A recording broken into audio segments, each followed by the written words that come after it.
Hello, everybody, and happy Friday. I hope you have all had a good and productive week and you are ready for this week's session. Today, we're going to be doing a regular release. There's going to be nothing exciting about it, but given that the sun has entered Pisces over the weekend, we're at the beginning of Pisces season, so we're all feeling a little bit more emotionally sensitive. And tomorrow is the full moon in Virgo, 7:30 a.m. on Saturday Eastern Standard Time, on the 24th of February. The moon is going to turn full in the sign of Virgo. And whether or not you follow the astrological calendar, if you believe in astrology or not, it really doesn't matter. I like to look at especially the lunar calendar and this movement between the new moon and the full moon as an opportunity for check-ins personally. Right, so every new moon and full moon will fall under a different sign of the zodiac. That sign of the zodiac stands for a different aspect of our life. So whether or not you even believe in astrology, I don't think it really matters. It's just for us an opportunity to check in with ourselves, to check inwards, and to see where we're at. And the beauty of this is that if you follow the lunar calendar, you essentially have two checkpoints for every aspect of your life. One with a new moon when you set an intention, and one with a full moon where you let go of those things which no longer serve you. So I use a lot of astrological terms because I'm using the zodiacal calendar as a guide, but it doesn't really matter for our practices whether or not you believe astrology is real or it's superstition or it's hoo-ha. It really doesn't matter. It is just a point of inspiration for us to check in. And so as we have entered the sign of Pisces, our sun sign, so our conscious minds, our conscious selves, has stepped into the sign of Pisces, which is the last sign of the zodiac, which is all about togetherness, sensitivity, finding our common ground, and at the same time being quite contrary, right? So the Pisces is two fish moving in two different positions and tethered to each other at their tails. And you know, those people who are Pisces suns, they're water signs, they're mutable water signs. Water by itself is mutable, so it's the mutable. And they have the ability to hold two opposite feelings at the same time, and it's not contrary for them. So we're getting to this point right now where in the last month of winter, as we start to approach the spring season, we're becoming very sensitive towards what it is that we have achieved, towards where it is that we're going, towards who the people are around us, and so on and so forth. So just as at the beginning of this process, we have the full moon in Virgo tomorrow. And Virgo is the mutable earth. Earth and water are always opposite each other on the zodiacal chart. Air and fire are opposite each other. We're complementary opposites. They're complementary opposites to each other. So Virgo as the mutable earth is all about practicality and accounting, not as much as Capricorn, which is ruled by Saturn, but Virgo being ruled by Venus, but at the same time being an earth sign, is very, very analytical. The thing with Virgoans is they are the analysts of the zodiac, and they need things to progress for the better all the time. Virgo is the perfectionist of the zodiac. They are forever in the pursuit of the next thing, the best thing, the highest thing, and the evolution. They're never satisfied with where they are in their lives. And in some ways, we're all Virgos. Every single one of us, I don't care what your sun sign is, I don't care what your primary triad is, you're going to have these attributes within yourself because we're parts of society, and society teaches us this. And very specifically, this idea of perfection. Right? This idea that there is an external idea of perfection, there is an external ideal. It is external to you, this idea of perfection, and it is something that you must continue to pursue, or else society is going to look down at you. This idea is very much ingrained in all of us, especially if you have had any kind of formal schooling. this idea is very well entrenched, because as soon as we go into school, there is a teacher, so there's an external judge of our abilities. There is a standardized test that measures your proximity to this ideal goal that the teacher, this outside force, has predetermined for you. And the better we do in school, the better we can test, the more we are in tune and in line with these external expectations of us, the better we do in society. We get better grades, which gets us into colleges and universities, and the better we do in universities, we get better jobs, we get better access to. So society trains us from a very, very early age about two things. One, that there is an external that perfection exists. It is external to you, and you must continue to pursue that at all costs. And the closer you are to that, the better of a life you're going to have. And the second idea is to get us very much comfortable with replacing our own voice with another voice of authority that tells us whether or not we are right and tells us our proximity to that perfection. So a lot of us, what we end up doing later in life is we are always continuing to strive to achieve. We always want to get the next best thing. Once you have your education done, once you have your career, you want to move up, you want to get the next house, we are always looking at the next thing. And that's amazing. That's being ambitious, that's being alive. That's what life is all about. Life is this continual pursuit of the next creative thing. The issue is, a lot of the time when we do this, we forget to also have a gratitude practice. It is great to be ambitious. It is always great to want the next best thing and the next move and plan for things ahead and try to always better things. If that comes at the cost of you looking at what you have already achieved and not being grateful for that, then we risk losing what we have already accomplished, right? And not being happy. So one of the things, for example, that I do with my coaching clients is the very first exercise that we do is something that I call a happiness wheel. Because in life, a lot of the time, we are so laser focused on those things we don't have and we want to create that we forget about all of the other parts of our life that are full and are fulfilled. And we start to, with that exercise, a lot of the time, my clients start to recognize, hey, maybe I'm not as unfulfilled as I think I am. Maybe my life isn't as much in shambles or a hot mess as I actually think it is, because we start to put this in a full view. So I don't want to take us through that exercise today. Today, the idea is if you have something else that you want to release, if something else is coming up for you, by all means, do that. But if you don't have an intention set today, what I want to invite you to do with me today, and that's what I'm going to be doing, is to release this idea of perfection. Release this idea that perfection exists and that you need to pursue it. I want you to start getting comfortable with the idea that you are perfect just as you are, no matter how much of a work in progress you are, right? It doesn't matter where you are in your life. It doesn't matter how many times you've fallen down. It matters more how many times you get back up, right?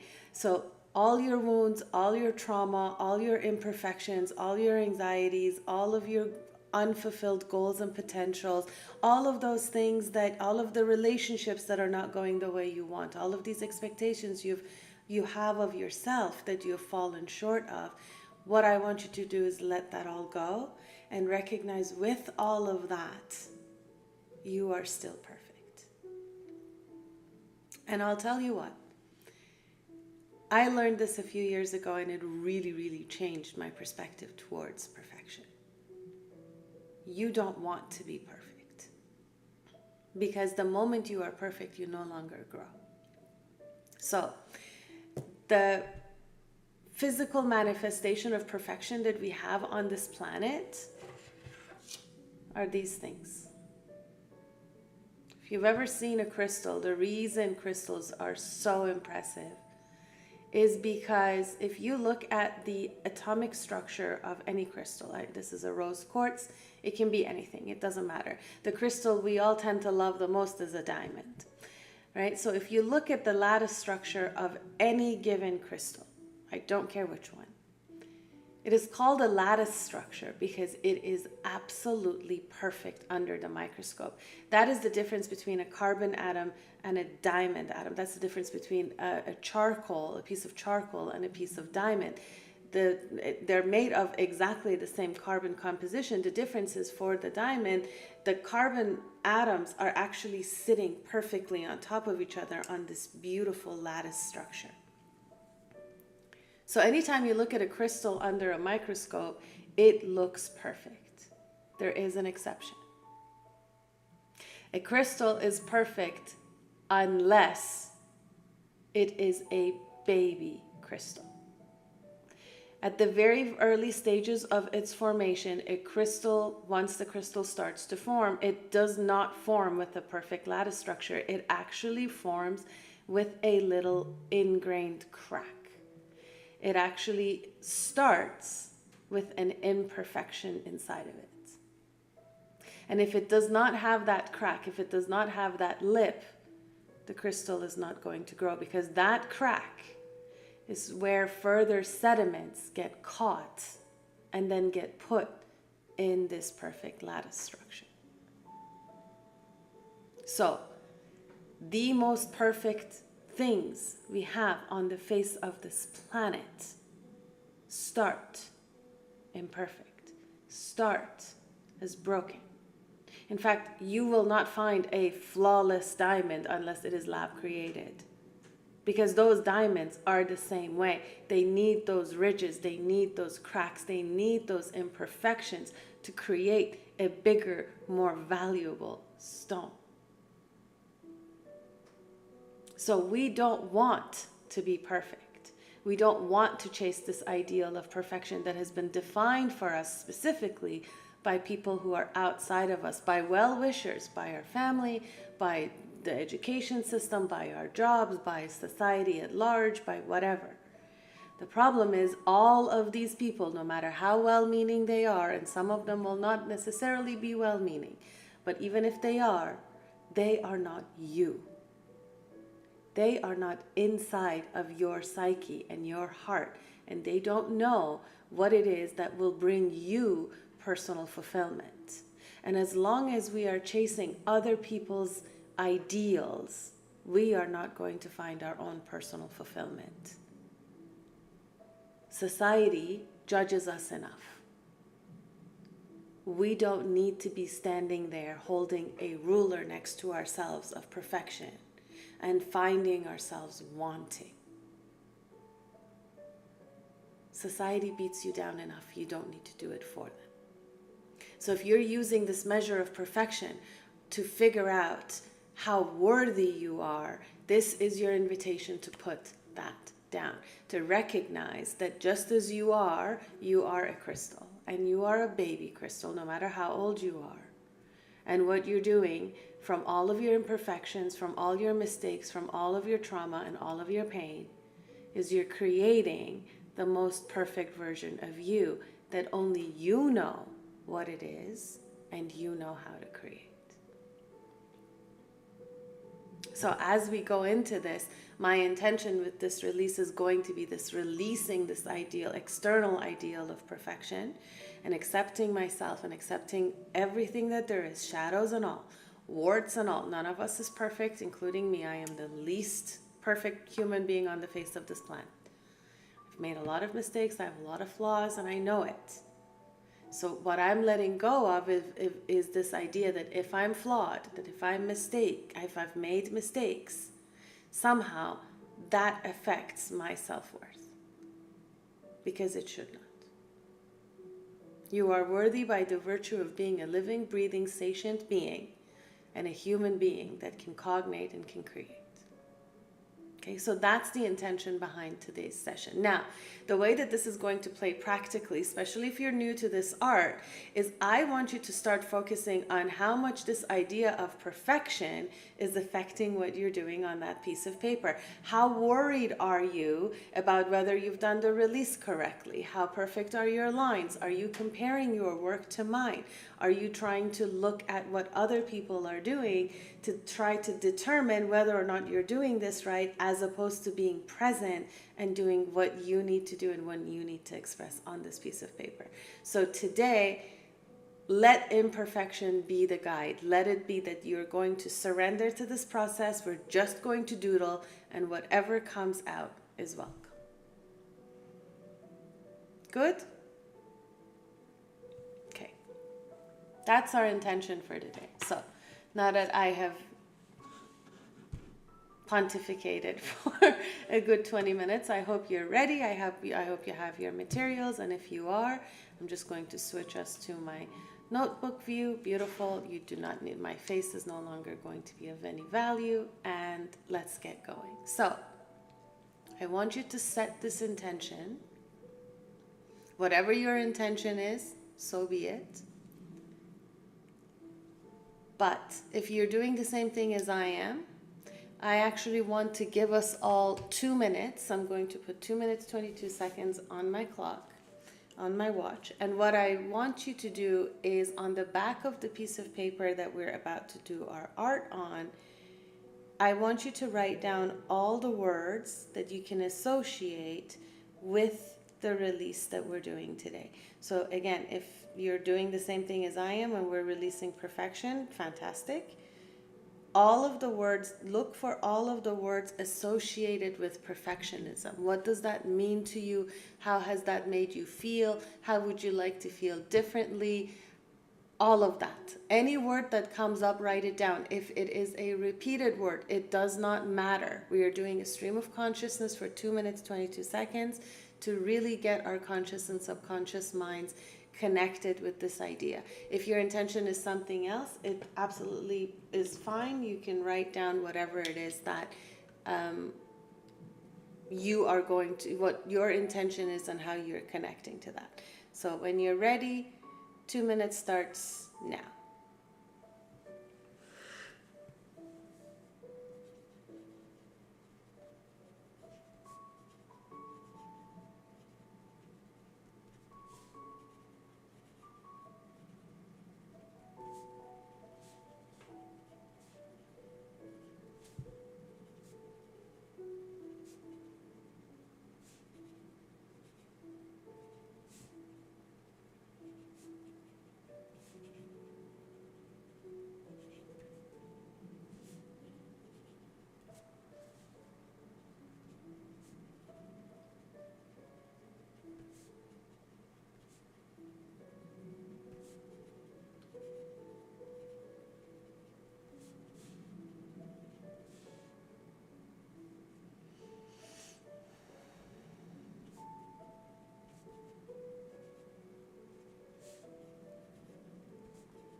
Okay.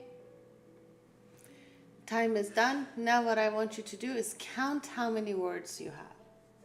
If you have repeated words, it does not matter. We count everything that's on the piece of paper. We don't edit.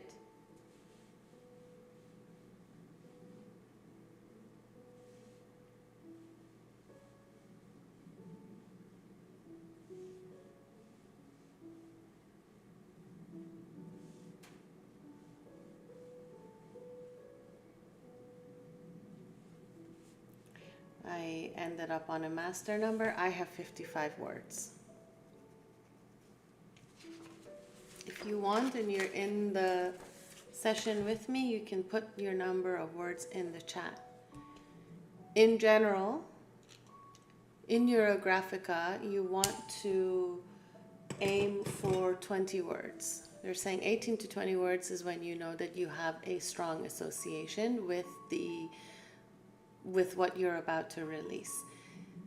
And the idea with this association is that words don't just have singular meanings for us. For example, if I tell you to think about home, good, Diana, that's amazing. You're really connected with the topic. So the idea with these word associations is that if I tell you the word home, you may think about your physical home. Like immediately you may have a picture of your home, of the rooms inside of, but it also has associations of things like physical associations and metaphysical associations.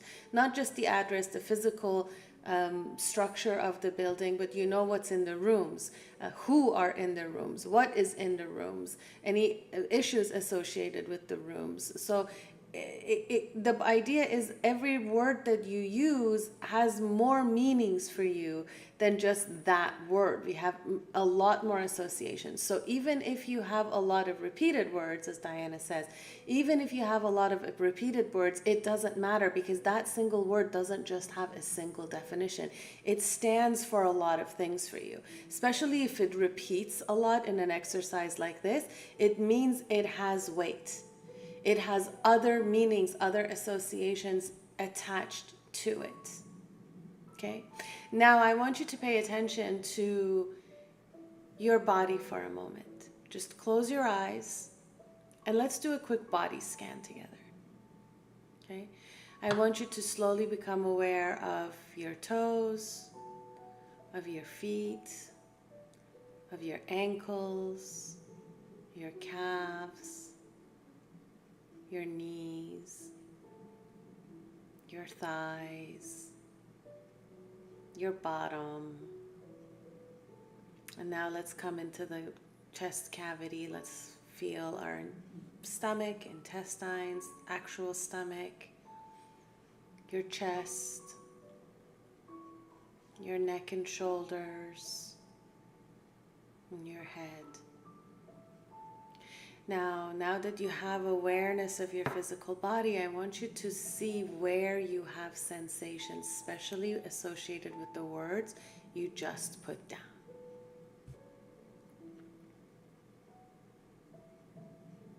Is there a tingle in your legs or arms? Is there heaviness in your chest? Is there a knot sitting in your stomach? Are there butterflies in your stomach? I don't care where the sensation is.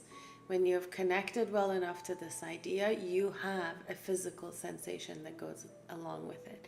For me, it is tension in my neck and shoulders with this specific topic. I get very tense. I start to wear my shoulders as earrings with this one because the training in this one was great, was very, very intensive for me. Okay? Now I want you to attach that physical sensation that you have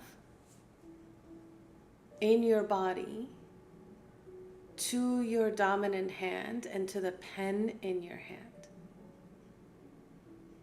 So as we start to release, I want you to have the intention and really feel that you're releasing this sensation in your body.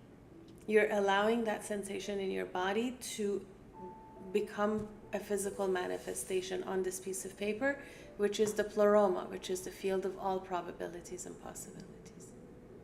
So take a deep breath, close your eyes, really feel that sensation, connect it to your dominant hand. And when you're ready, my suggestion is release audibly, which means take a deep breath and scream out as you start to put it out onto your paper. I will not scream because I would like to have pity on your ears. I would imagine I'm in your ears right now. So I don't want to do that. In class, in our Zoom classes, I do scream and I tell people I don't want to scare you. So it's the same kind of thing. Take a deep breath, connect to that sensation, and then just let it come out with all of its vengeance, with all of its passion and fire and glory and whatever it is onto paper. If you're doing a release like this and it's very like calm and collected, you're not releasing. This is a somatic release. This is almost like a rage ritual on a piece of paper. I break the nibs of my pens all the time. I tear through my paper all the time. You want that visceral release. Okay, so ready? I talk a lot now. I'm actually going to do it. Deep breath in. Make sure your feet are planted square on the ground.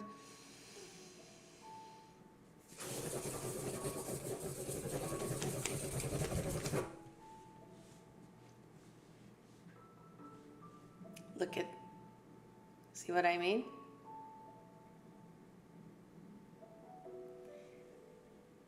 You want to feel the aggression come out. You want to feel this express on that piece of paper, whatever it is you're feeling.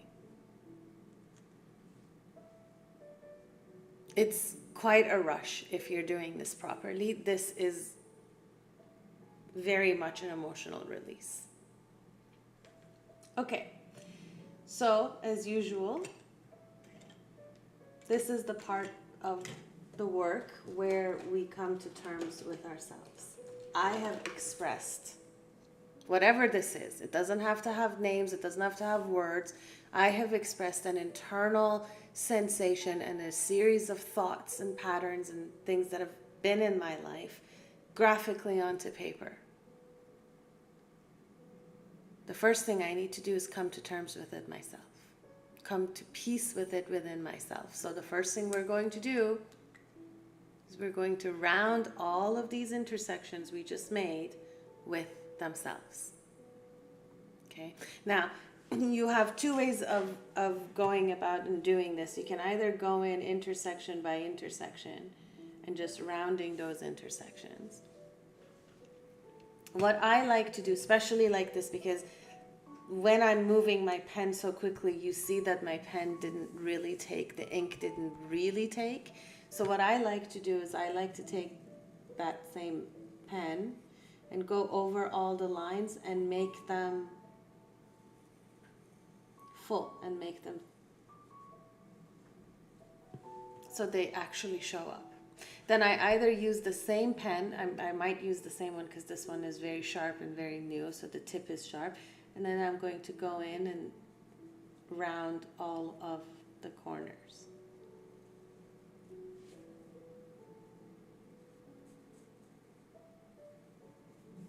I'm going to leave any edges, any ends, any loose things, anything that is jotting out. I'm leaving them for now. We're not touching those right now because we're not altering our original expression. Whatever this is, even if it looks ugly, even if it looks messy, even if it's making you feel uncomfortable, this is your original release.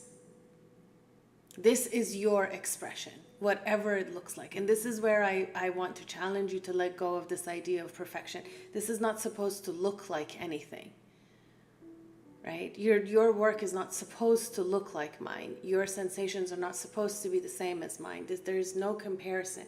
This is just a process of you being present in the presence of what is and accepting it for what it is right now. Just because it is so right now does not mean it will be the same in the future. But the very first step is whatever this is in front of me right now, I take it as it is. Okay? So I'm going to be quiet for a while, and all I want you to do in the next little while is be present with yourself, be present with your rounding, And if there's any questions or any concerns, please use the chat. I am reading them. I am like monitoring the chat. So if anything comes up that you want to talk about, you can prompt me and I will talk about it. Otherwise, I'm going to give you some time with just the music, with your own thoughts, and spend some time just coming to terms with what it is you've expressed. It doesn't have to have words. You don't need to put words to this or rationalize it or justify it or anything. You just want to be present with it. Good? Okay.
even as we are doing this work, and I'm telling you, release this ideal of perfection. As I was redrawing these lines, I was getting frustrated at the fact that my lines right now that I redrew did not exactly follow what I had put down, right?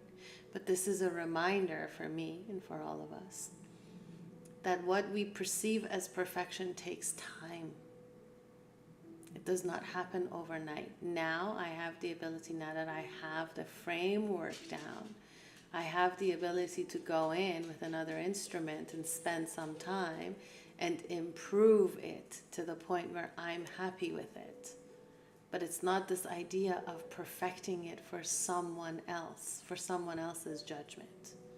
Never mind that me being this self-critical of my own work is learned behavior from me having had my work criticized or evaluated by other people, right? So I can make this look perfect. It does not have to start out that way. And I can spend time and put effort and slowly turn this into something that I'm happy with.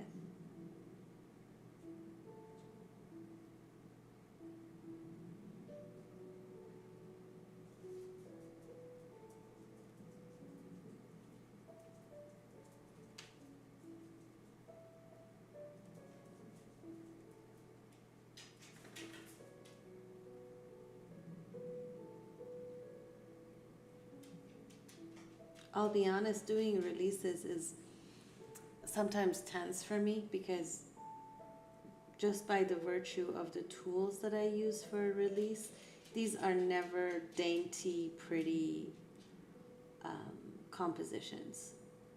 They're not meant to be, of course, but they never are. And because I've gotten so used to using like fine tip and ultra fine tip and having all of this like detail in my work, I know that I'm not going to get the same effect when I do a release because I'm using a pretty thick tip because I don't want to break the tip. And so doing releases with my perfectionist mind that wants to make things a certain way and has gotten used to a certain aesthetic when it comes to my neurographic artwork, it becomes a challenge to even start doing a release because I know, especially at the beginning, I'm going to judge it and say, hey, this is not pretty and this is uncomfortable because I can't make it exactly what it is that I guess I would have in my mind or have expectations of for a finished product.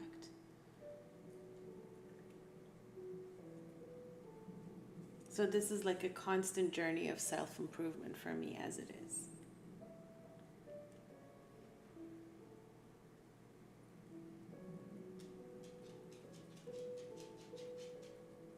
I have almost the same kind of reaction to when I do programming, especially if it's a new composition that I'm putting together. Because especially in programming, what's really, really important is this idea that you are present with what you are programming into your subconscious mind.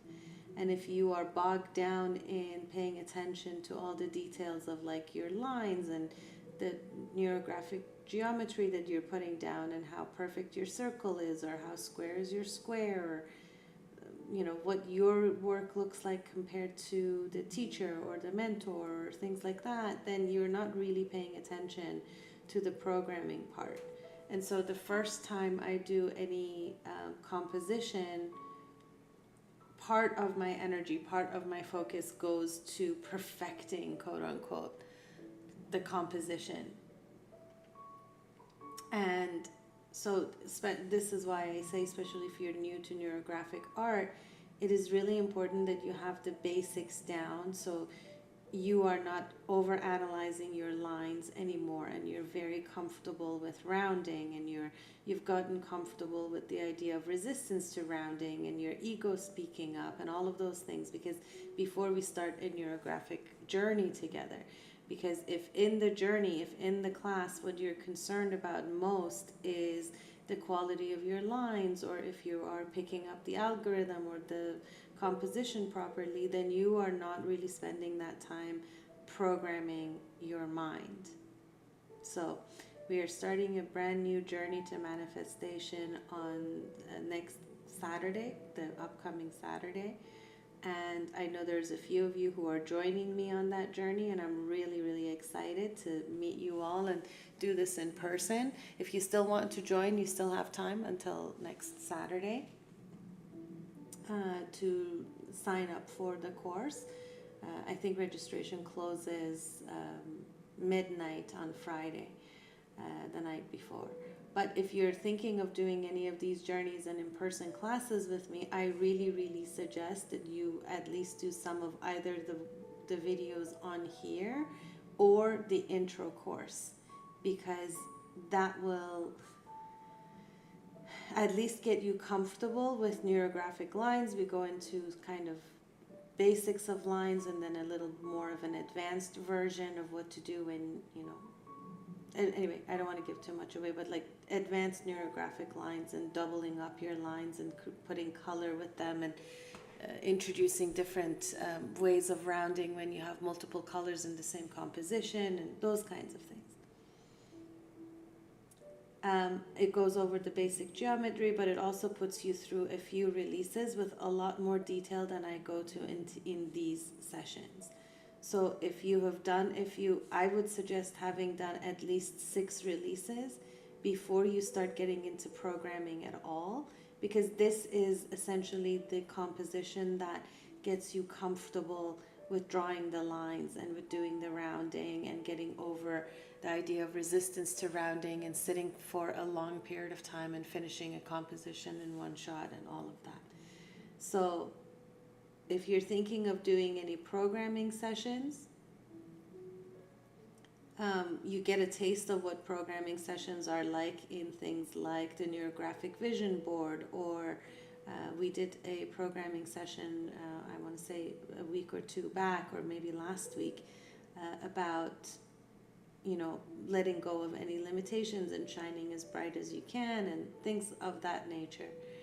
But you get a taste of what programming sessions are like. They're a little bit more fast-paced than release sessions, and there are a lot more concepts that go into that. So your mind wants to be, even though you are working on this piece of paper, your mind should really be focused on your intention when you're doing a programming session.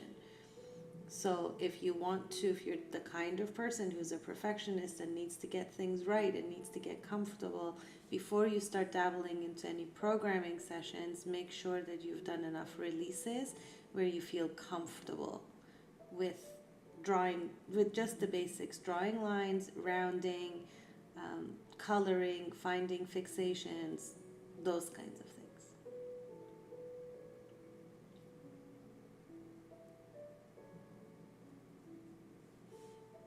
But yeah, every time I do a release, it is a practice of letting go of perfection and these ideals I have in my head of what looks beautiful and what's proper, and just being present.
everybody, 1 second.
Okay.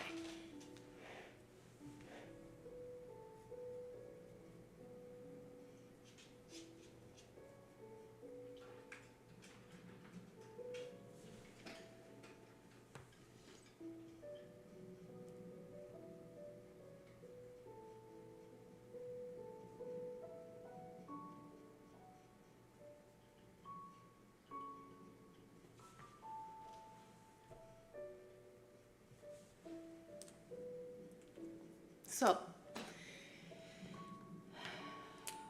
once we have come to peace with ourselves, once we've come to terms with our own intention and with our own expression, The next thing we want to do is, we've created a knot. We've created this jumble of emotions that has a lot of energy, and it is not getting any energy coming in and going out of it. And as human beings, we are social creatures. We need society at large around us. We need them to take ownership of us. We need them for our mental health. We need them for our psychological growth. All of it is dependent on other people. In fact, your sense of self is dependent on your interactions as a newborn, specifically with your mother. Not that fathers are not important, but the idea of self in a newborn is created through the interaction with the mother. So no matter what our intention is, in order for it to come to fruition, we need other people to be part of this. So now what we want to do is we want to take all the loose ends and all of the loops that we have. So if this is another loose end, I'm going to turn this into a neurographic line. Okay? And I'm going to do this all the way around. And don't worry about going into your composition, it's fine. We are going to re-round all of these new lines that we are drawing.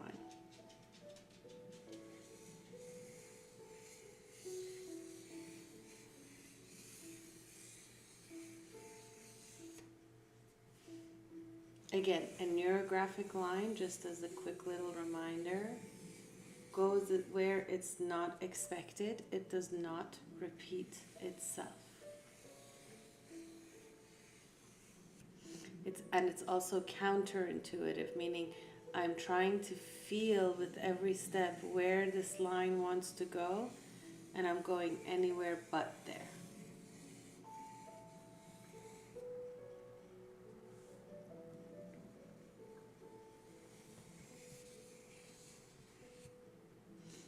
They don't necessarily have to be very long. You just want to create these moments where there's entry and exit out of this knot that you've created for yourself.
And once you have that, and once you feel satisfied with the lines that you have on your page,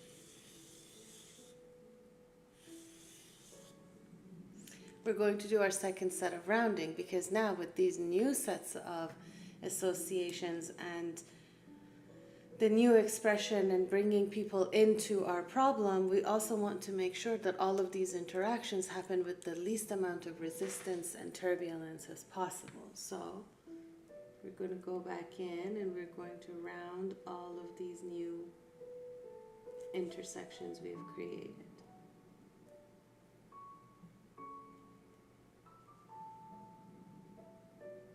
You know, specifically thinking about releasing perfectionism, this is the process where you start to release the judgment of other people.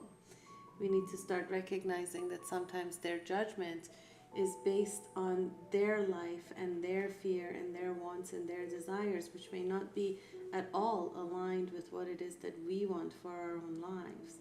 And so giving them grace and allowing them to have their opinions without those opinions becoming matters of fact in our life, this is the kind of thing that we're programming as we do this set of rounding, allowing other people to have opinions and yet never superseding their opinions or their judgment for our own. You know, I love this line from Clint Eastwood. He said, "The older I get, the more I realize it's okay for you to live a life that other people don't understand." And that's 100% spot on. Because at the end of the day, nobody else has your lived experience but you. So nobody is really in a position to decide for you what is right or wrong, and what feels right or what feels wrong, or what fulfills you or what doesn't. So as much as we need the energy of the people in our society, as much as we need to belong, we need to feel connected, that connection cannot come at the price of our internal peace. That connection cannot come at the price of self-doubt, right? Because with caring about these people, we care about their opinion, and that makes us vulnerable.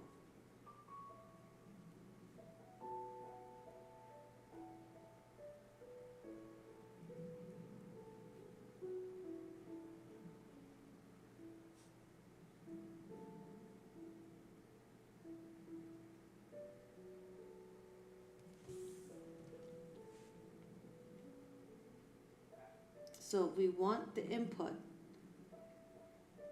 but we don't want to perform for affection. We don't want to pretend to be a version of ourselves we are not just to please other people. That's not sustainable. Your true self, your true needs, your true wants and desires eventually come through.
When we strive for perfection, we open the door for external judgment.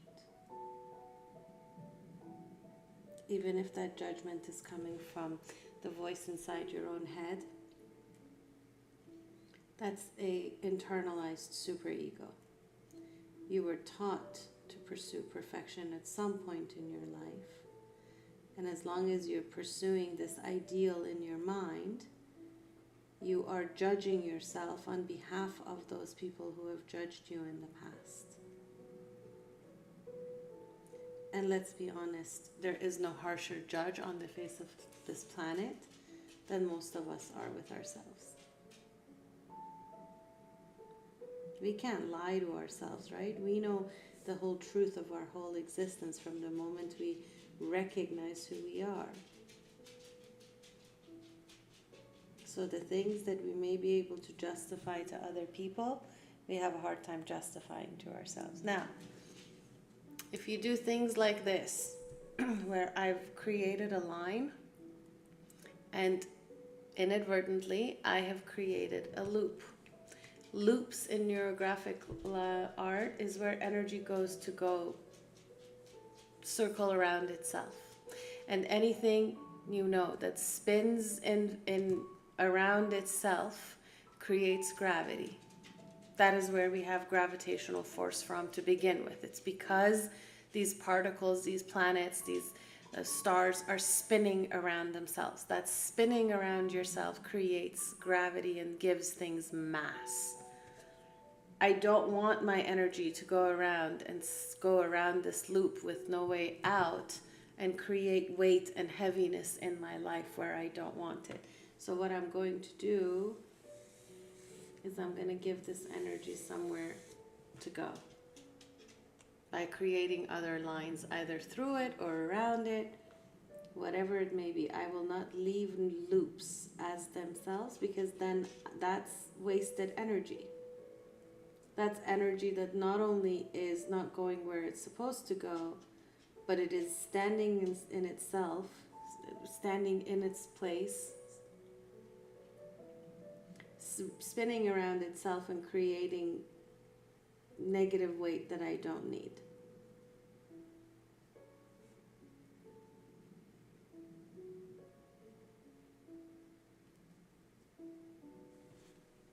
The heavier you are, the more energy it takes for you to move. Physically or emotionally, makes no difference. So given that this is a graphical representation of my emotional state, I definitely don't want to be in a place where I am adding weight to the weight of what I'm already carrying. I'm in the process of putting down most of what I've been carrying. So I definitely don't want to create weight where I start to create weightlessness through these practices.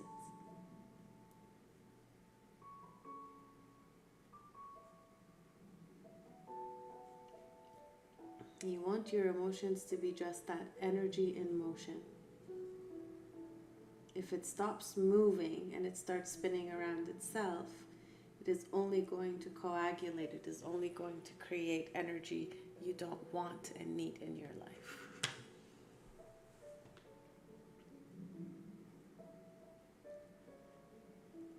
So be mindful of loops. It's okay if you create them. We are just simply going to dissolve them.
Another aspect of perfectionism is this journey of unconscious incompetence to unconscious competence that we seem to forget takes time.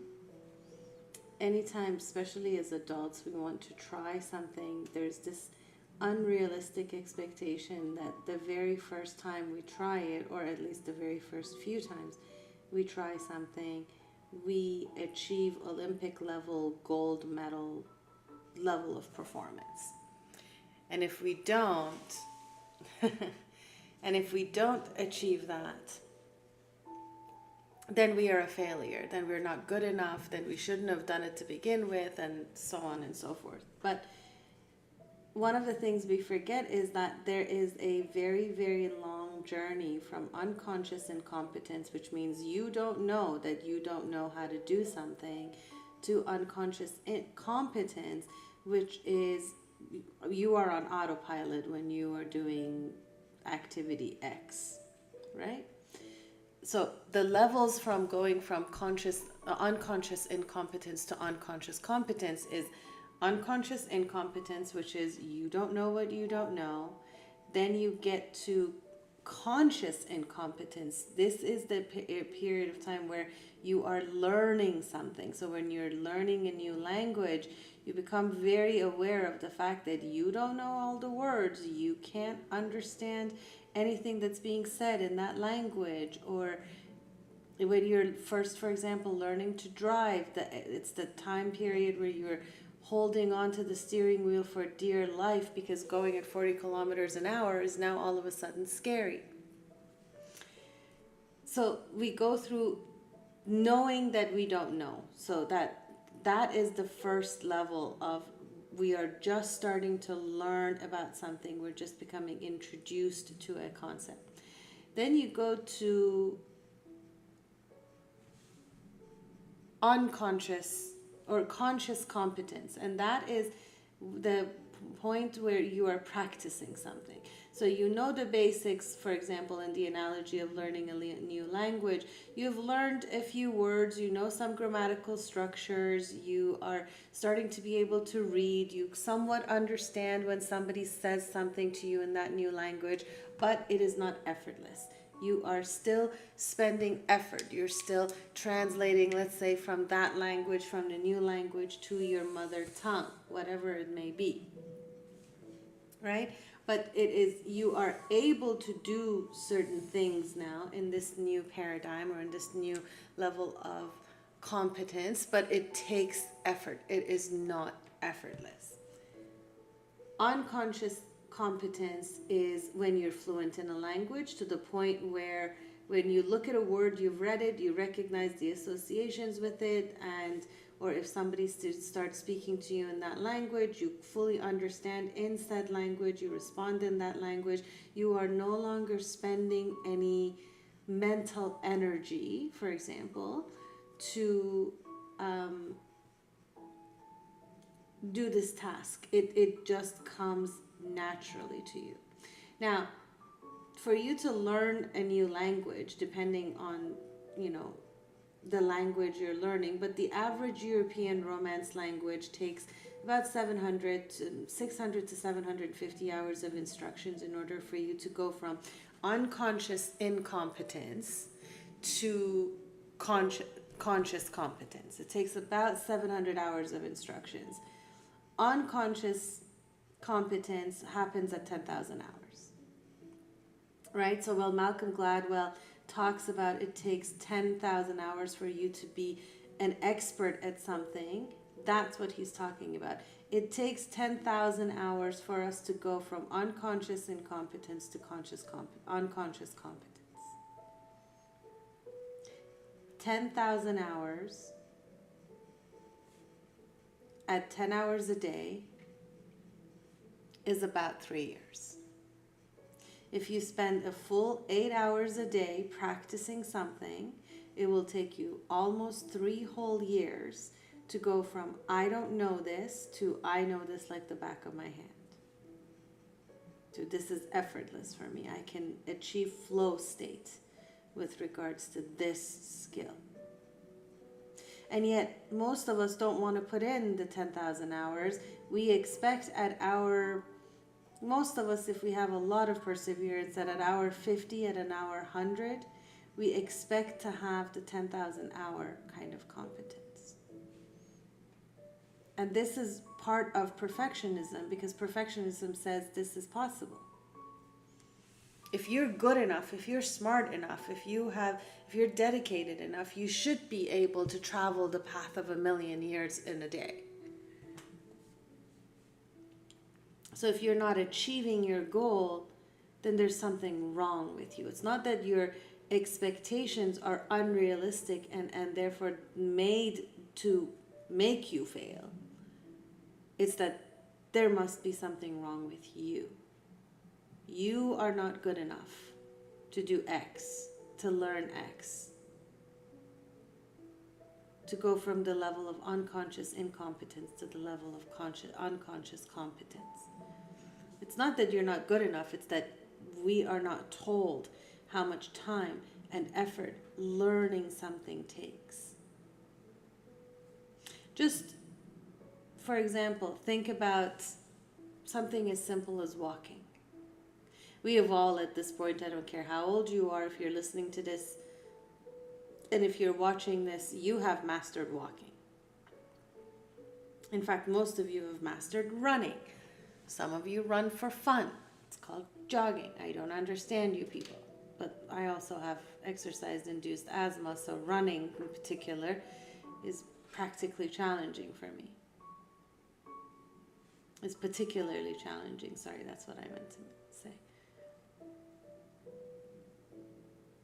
I get all kinds of aches and pains, and they're scary. And so, nevertheless, I have taught myself over the years to have the endurance to run 18 to 20 minutes on a treadmill. And a marathon, I don't know that I'm going to do anytime soon. But even with my limitations, I have learned that I can do better if I put in the time and if I put in the effort. Am I ever going to be an Olympic level track and field athlete? Absolutely not. That is just unrealistic expectations for me. Does that then mean that I'm worthless? No. And that's the problem with perfectionism. It starts to put out this arbitrary standard that is in some ways the same for everyone, where everyone is not the same. Everybody is not equally able in every field. That's the problem with standardized tests, right? You've all seen the meme of it, the joke of a meme that's been made of standardized tests. It's taking the animals in the jungle and gathering them all up and putting them in front of a tree and saying, climb this tree. Well, okay, the monkey and the lion and the tiger and the snake and a whole bunch of animals can actually climb that tree. The birds are going to get to the top of the tree the fastest because they can fly up there. But what about the fish? What about the ones that can't even live on Earth to get to the tree to climb it to begin with? That's the point of perfectionism. It starts to measure everybody, no matter how we are able, by the same arbitrary standard. And who benefits from that standard? It depends from situation to situation. But you should really take a look at who is setting these standards for your life. And what do they get from maintaining these standards?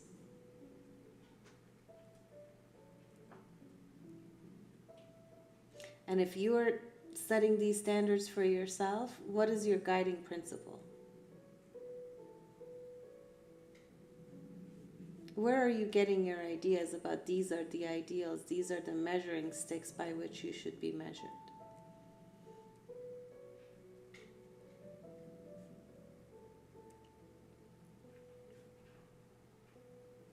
So the problem with perfectionism and this idea that we can master complex skills very quickly, or this expectation that we should be able to master complex skills very quickly, leads to procrastination, leads to a defense mechanism that says, hey, this thing is new, I'm going to fail at it because I'm not going to be Olympic level perfect with very minimal work, and that's what is expected of me. So let me just avoid doing this altogether.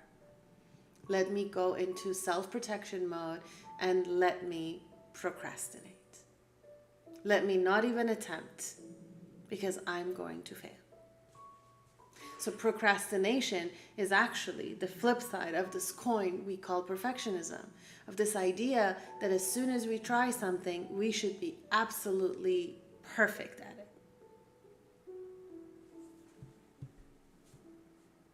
But if we get a little bit more comfortable with the idea of failing from time to time and doing so miserably, just you don't remember what it was like to learn to walk.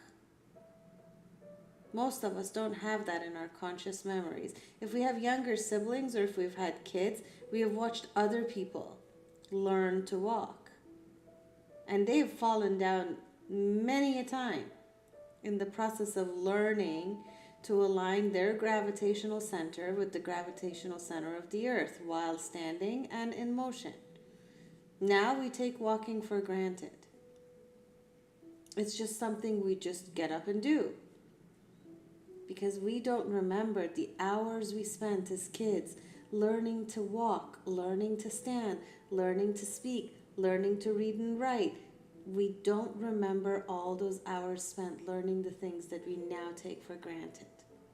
So as adults, when we are faced with a new skill that we need to learn, we start to procrastinate because we expect it to become as easy as what has become second nature over thousands of hours of practice. So it's an unrealistic expectation that we put on ourselves. And then the ego steps in and says, hey, listen, this looks scary. This looks like something that you're going to judge yourself for. Your subconscious mind, which is completely at the mercy of your conscious mind, and your internal dialogue starts reaffirming the fact that, yeah, you're right. You know, this doesn't feel good. This feels scary. And so you procrastinate. And so you miss 100% of the shots you never take.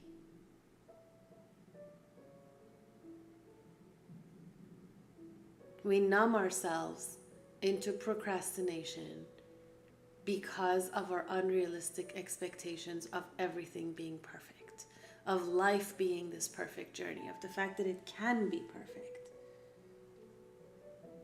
We look at people's Instagram stories and stories on Hollywood and movies, and we expect life to be like the stories. And life is never like any story you've ever heard. You've heard the saying, the truth is stranger than fiction. Life will do things to you that no writer in their right mind would think to write out at the plot of any specific story.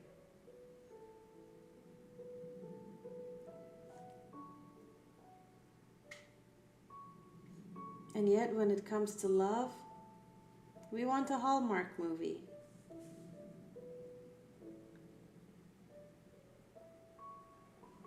You know, when it comes to earning and money and all of that, we idealize celebrities.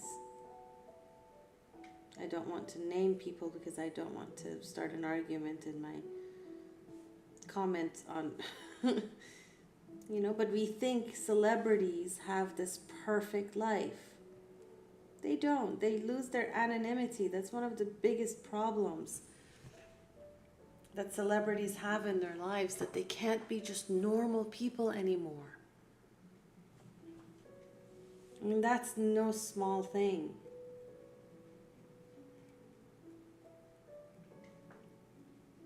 You lose your freedom in a way when you lose your anonymity to that extent. Yes, they have all the money in the world for a while, but they also have to keep working to maintain that. Otherwise, they fall off the radar and their money eventually runs out, especially the kinds of lifestyles that they lead.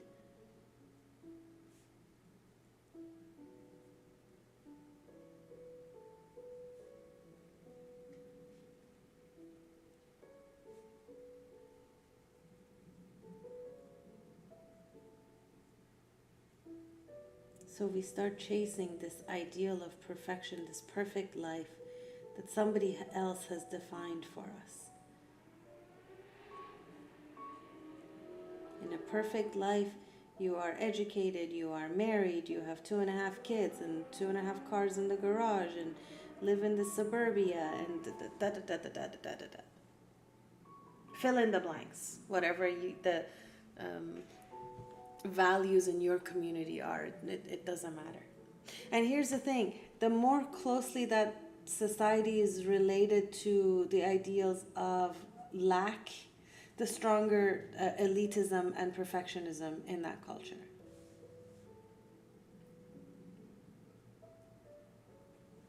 So the more limited the resources seem to be in a society, the more ideals of perfection are then enforced within the society, because resources are quote unquote limited, right? So we need to choose which select people have access to these chosen resources.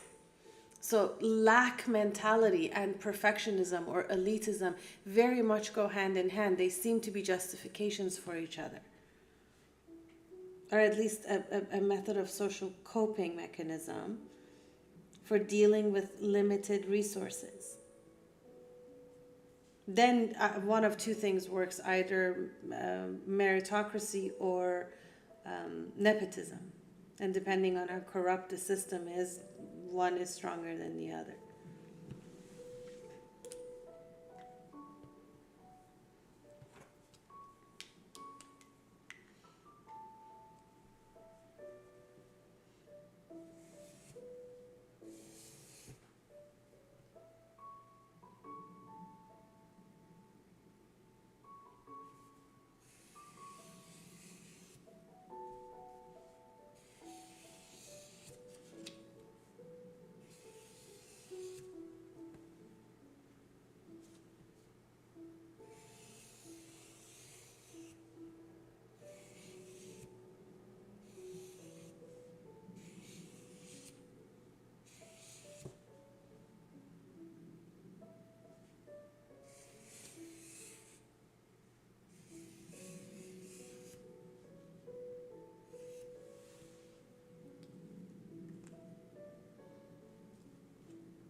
By letting go of perfectionism, you take back your own agency over your own life.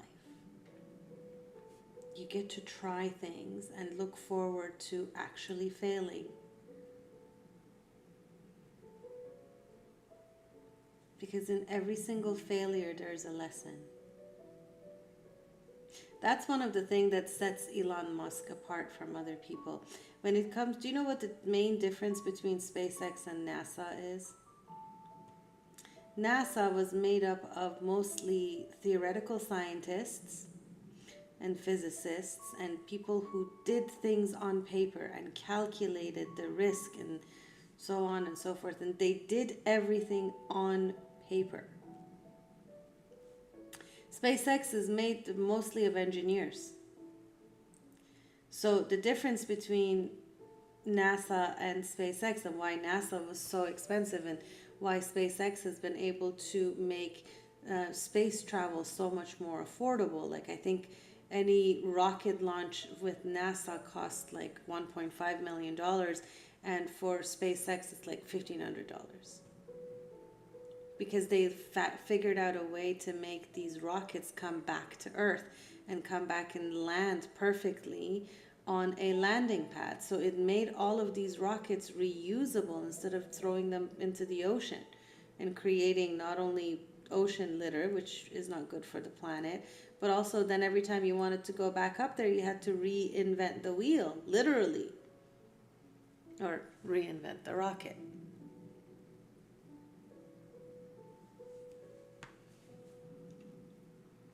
The difference with SpaceX is they are mostly engineers. So what they would do is, instead of going into a theoretical work and getting a physicist and a mathematician to sit there and calculate what they needed to create or what they needed to build.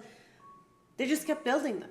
They just kept building prototypes and launching them and watching what happens. And if it failed and if it crashed, they would figure out what failed, where it went wrong, and they would redesign this thing over and over and over and over again. So they looked at failure. A lot of the times they launched these rockets for them to fail, because then they would learn what not to do and what needed to be adjusted. And they did this from practice, not on a piece of paper, which was the difference between NASA and SpaceX. NASA did everything with calculations first. They modeled everything on a piece of paper first. And that's great, and that got us to the moon. Slowly and very expensively, but it was the cautious way of doing things. NASA also learned a lot of lessons through their own failures, but they were more afraid to fail than SpaceX was.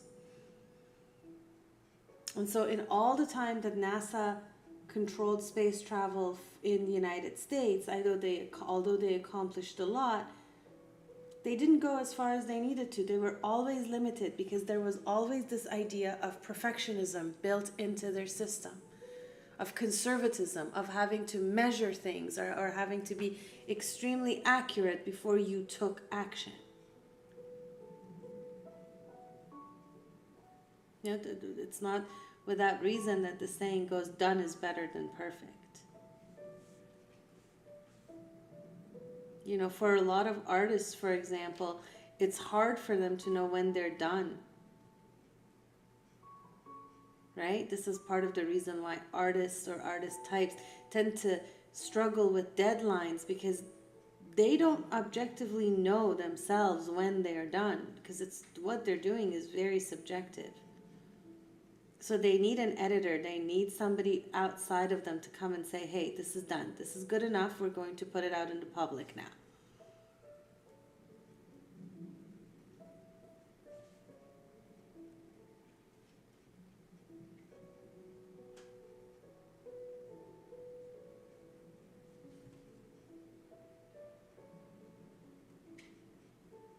So if you wait for things to be perfect, for the conditions to be perfect, for the perfect person to come along for you to fall in love with, for you to find the perfect job or the perfect house or the perfect income or you will never get it, because perfection in this world of duality does not exist.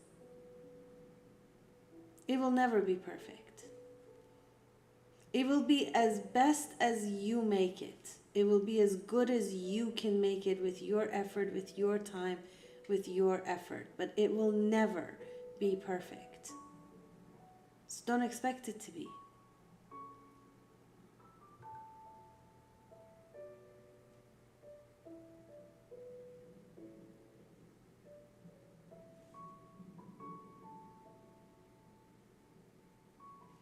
How many perfect weddings have you gone to and the marriage has fallen apart within a year?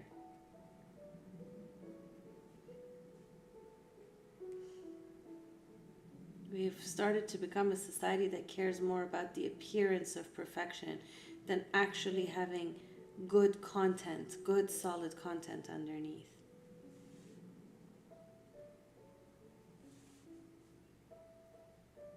We live beyond our means.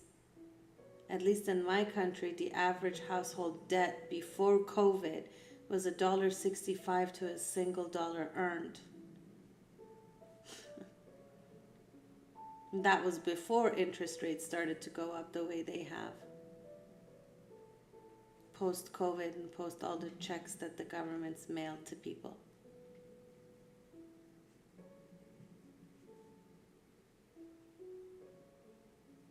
So we're maintaining ideals in our societies that are not even ideal. And then we're measuring ourselves up against them and finding ourselves short, finding ourselves wanting. And there goes our self-confidence. And then so we self-medicate through procrastination, through other coping mechanisms, shopping, alcoholism, sex, adventure, whatever. We start to distract ourselves from thinking and feeling that we're not good enough. And the truth is, you are good enough. The expectations that you were putting for yourselves were unrealistic and unattainable. And even if they were attainable and they were attained, they would not bring you the fulfillment you think they will. This is why I love when Jim Carrey says, I wish everybody would become rich and famous to realize it is not the solution you think it is. Creates so many more problems. Right? More money, more problems.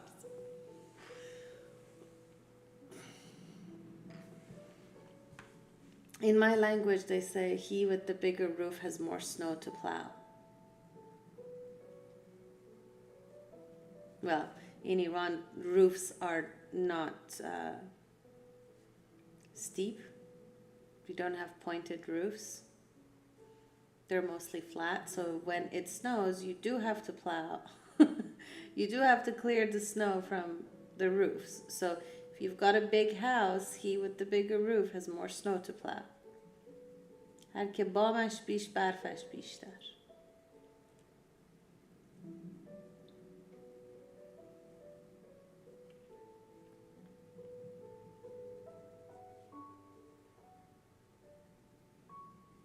Real perfection is the peace you feel in your heart. Real perfection is being able to go to bed at night, close your eyes when your head hits the pillow, and actually pass out. And have a peaceful night of sleep without having to recount all of the stuff on your to-do list, all of the things that you're unhappy about, all of the problems you have in your life. That is perfection. Having a sense of inner peace, knowing yourself, loving yourself even if no one else does. That's perfection.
Okay.